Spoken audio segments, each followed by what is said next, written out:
Hey everyone, it's Ben from Board to Bits, and welcome to part 13 of our video series on making a custom character controller in Unity. As we transition from character movement to interacting with our game world, we need to talk about hitboxes. What is a hitbox? A hitbox is basically an object with a very simple geometry that's going to work behind the scenes for us to determine if two objects are interacting with one another. The reason we use hitboxes is because using physics-based collisions for everything in our game, particularly when it comes to the more complex character models we have and stuff, is going to be very expensive, and it oftentimes isn't actually going to work correctly for you. So using a hitbox kind of corrects a lot of that and kind of abstracts it just enough so that it works more seamlessly and the player never knows the difference. Like I've said, it's a very simple geometry, typically just a box, or in 2D it might be a rectangle, that's going to detect collisions and overlaps between something like an attack or some sort of action and a target.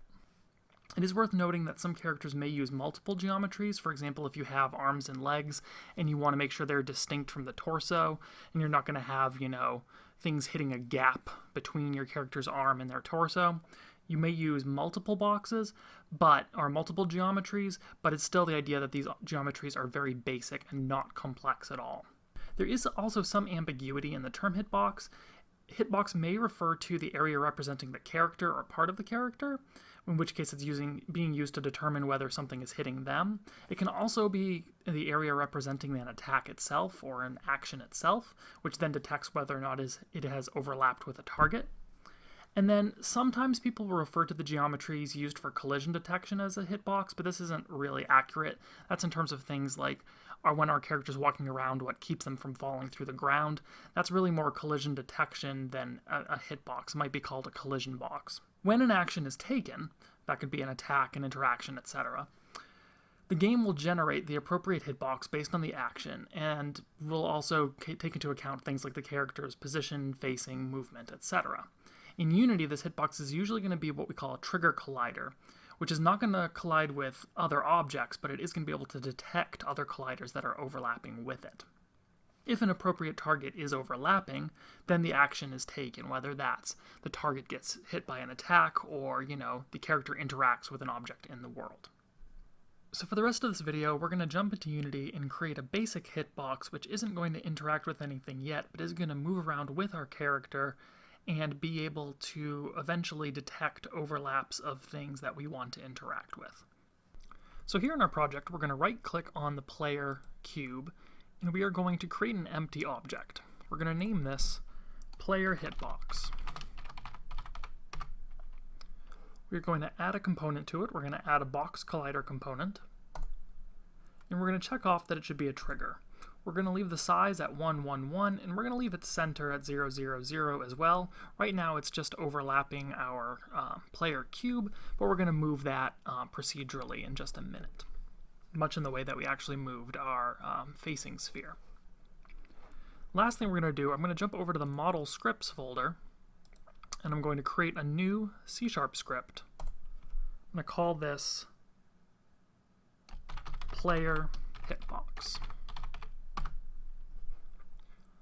We're going to open this up in MonoDevelop, and if you don't have your facing sphere script open as well, open that up, because what we're actually going to do is we're going to copy all of this content from here, and we're going to paste it into player hitbox, because we're going to be using almost all of it. Now, first thing we're going to do, I'm going to add a line up at the top here. I'm going to require component type of box collider, because that's really what the player hitbox is getting all its information from, is this box collider. I'm also going to add a reference to it. I'm going to say down here box collider col equals, or just as box collider col. This is a private variable. We're going to get it in the awake function. I'm also going to make the offset a private variable. I'm going to change it to a size of 1, because our box is currently a size of 1, so I want it to offset by that size. However, if we do make any changes to this, unlike our facing sphere, which is just kind of decoration, this I might actually want to change procedurally as well, so I don't want to have have myself or have another developer changing that in the inspector. So we do want to make sure we get access to that box collider component. So in our awake function, I'm going to say col equals get component box collider. And now we could just move this box collider object, or our actual player hitbox object, in the exact same way that we did with the facing sphere, where we're actually physically moving its transform every time we change our facing. However, the collider component does have this variable called center, which is actually kind of nice because it keeps the position of the actual object with the player, but then just adjusts where the box appears. So we're gonna change this slightly, and instead of saying transform.localPosition and then adjusting it, we're gonna say collider, COL as we called it, dot center equals, and then the direction times that offset. And we can just do that for all of these. I'll actually just copy and paste this into each of these. And that will have basically the same effect, but like I say, it's not moving the actual physical object around every time. So now that we have all 4 of these here, we can add this script to our player hitbox object. Say add component, and actually since I had box written here, it pulls it up for me, so I'll add that in here. We don't have any public variables we need to worry about. Now I can hit play, and the hitbox will actually move similar to how the facing sphere moves, and it should reflect. Now it doesn't happen immediately when we start the game, and that's because we're not calling that facing change, but we can adjust that in just a second. But then when we move, you see when I'm moving left, that now appears to the left there. When I move back, or toward the back of the scene, front, it's now reflecting that change. Now we're not actually going to want this collider to be active all the time, and that's really where our attack and interact scripts, what they're going to do is they're actually going to tell this collider to activate itself, see if anything's there once it's activated, and then deactivate again. But for right now, this gives us a nice little visual cue that the area that we can interact in is functioning the way we want it to. So I am going to make one quick change back here. I'm going to open up our walking controller script. And remember, it's when we call on facing change that the facing sphere and now the player hitbox know that they should change their facing. And if you're wondering why the hitbox knows this, remember, because we copied this from facing sphere, we're also assigning our refresh facing to the on facing change.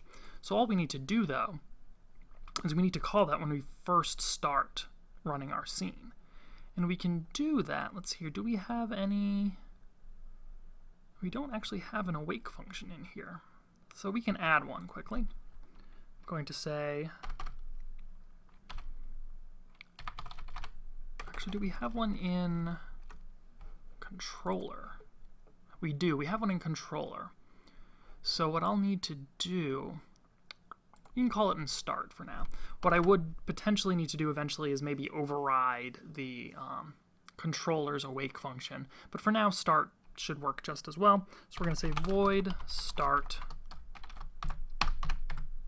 and we're just going to call, we're going to quickly call if on facing change does not equal null, just to double check that we do have something listening there, otherwise it's going to break our program. Then we can call on facing change and just pass in our initial facing.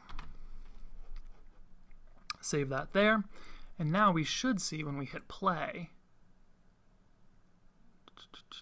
that it's looking north, which is not what we want. And the reason for that is that the because we didn't put in an initial value to that variable, it assumes it's the first variable, the first enum we created, which is north. So we can also fix that quickly by just saying facing equals facing direction dot south. And now this will start as south. So now when we hit play, we should see, yes, that it starts off facing south, facing our camera, so we could, in theory, see our character right there. and then it starts reflecting as we move around.